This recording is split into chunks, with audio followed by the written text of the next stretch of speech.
ឥឡូវយើងសិក្សាអំពីការប្រើប្រាស់ Unicode ខ្មែរក្នុង Photoshop CS6 ដូច្នេះយើងបើក Photoshop CS6 មក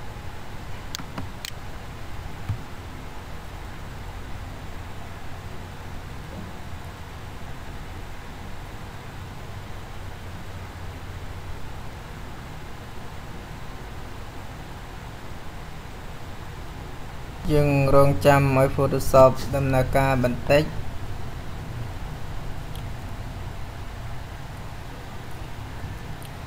ពេលនេះយើងឃើញផ្ទាំង Photoshop នៅពេលដែលយើងវាយ Unicode គឺយើងវាយជើងអត់ចេញយើងបង្កើតផ្ទាំងបលែងមួយ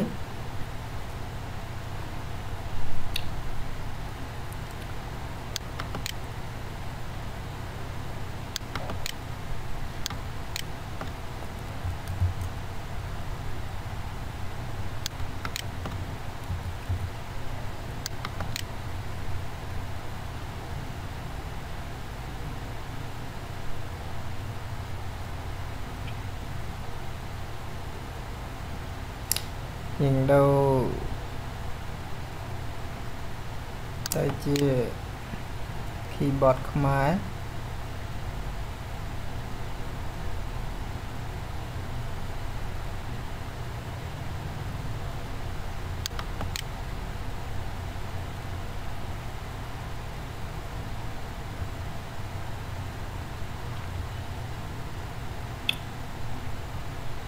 យក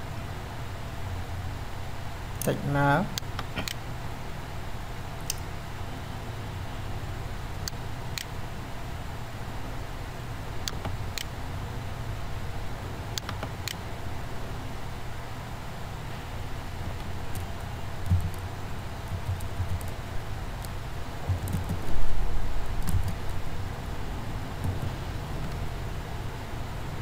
ពេលនេះយើងឃើញបែបនេះបានន័យថាយើងជើងវាយមិនចេញទេ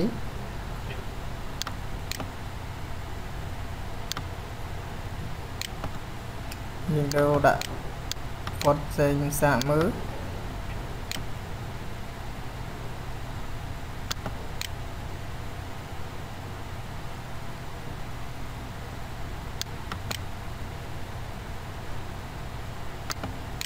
នៅតែអត់ចេញដដែល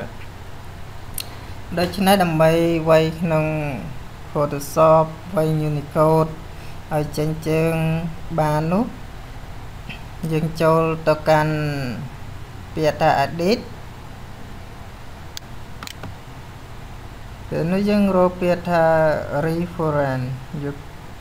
reference ហើយយើងមើលយកពាក្យថា Thai យកពាក្យ Thai នេះចុចលើវាមកពេលនេះយើងឃើញទាំង reference អញ្ចឹងដើម្បីឲ្យចេញជើងគឺយើងក៏លេខមើលក្នុងនេះវាមាន Thai option និង choose text engine option ដូច្នេះគឺយើងជ្រើសរើសកន្លែង text engine option នេះគឺយកពាក្យថាមានក្នុងនេះគឺគេបោះគេស្រាប់គឺគេ text is Asian ប៉ុន្តែដែល like សម្រាប់ដើម្បីយើងវាយ Unicode ចេញជើងគឺយក Middle Eastern យើង click thíchវាមកអញ្ចឹងសិនតែthíchលើ Middle Eastern នេះមកជាការស្រេចរួចអូខេមក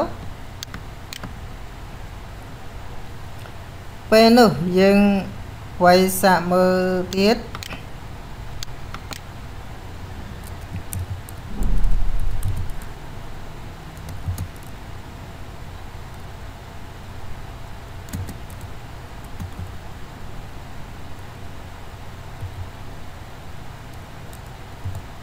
គឺនៅតែវាយជើងមិនចេញដដែលអញ្ចឹងដើម្បីវាយចេញជើងគឺយើងត្រូវ restart Photoshop ចេញសិនគឺយើងចុច restart បិទ close Photoshop សិន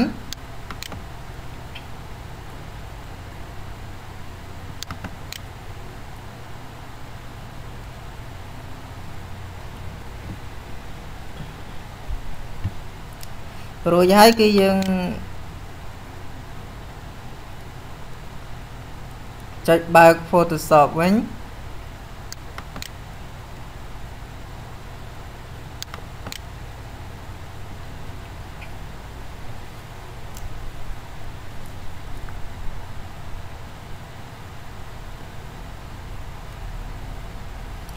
អញ្ចឹងយើងបង្កើតទាំងមួយឡើងវិញទៀត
ពេលនោះគឺយើងវាយចេញជើងយើងខុសអំពីការពីយើងមិនតាន់កំណត់Asia Eastern ហើយនិង Middle Eastern អញ្ចឹងគ្រាន់តែយើងចូលទៅដូរកន្លែងនេះកន្លែង reference ហើយយក Thai មកយើងយកទៅ Middle Eastern មកជាការស្រេចដូច្នេះគឺយើងវាយចេញជើងអញ្ចឹងសម្រាប់បងប្អូនប្រុសស្រីឬក៏មិត្តភ័ក្តិឬក៏បងឬក៏បងប្អូនខ្លះក៏មិនតាន់ដឹងអំពីការប្រើប្រាស់ Unicode ខ្មែរនៅក្នុង Photoshop CSS អញ្ចឹងគឺយើងងាយស្រួលជាង Photoshop សេរីទាបគឺយើងមានវិធីចូលផ្សេងខុសអំពី Photoshop CSS អញ្ចឹងសម្រាប់ Photoshop CSS នេះគឺយើងងាយស្រួលបំផុតគ្រាន់តែយកពី edit reference ហើយនឹងយក Thai ហើយយក text កន្លែង Middle Eastern មកជាការស្រេចអញ្ចឹងយើងវាយជើងចេញហើយអញ្ចឹងយើងបិទ Photoshop វិញអញ្ចឹងសូមអរគុណច្រើនចំពោះការតាមដានអំពី Photoshop training ដែលបានហើយខ្ញុំនឹងព្យាយាម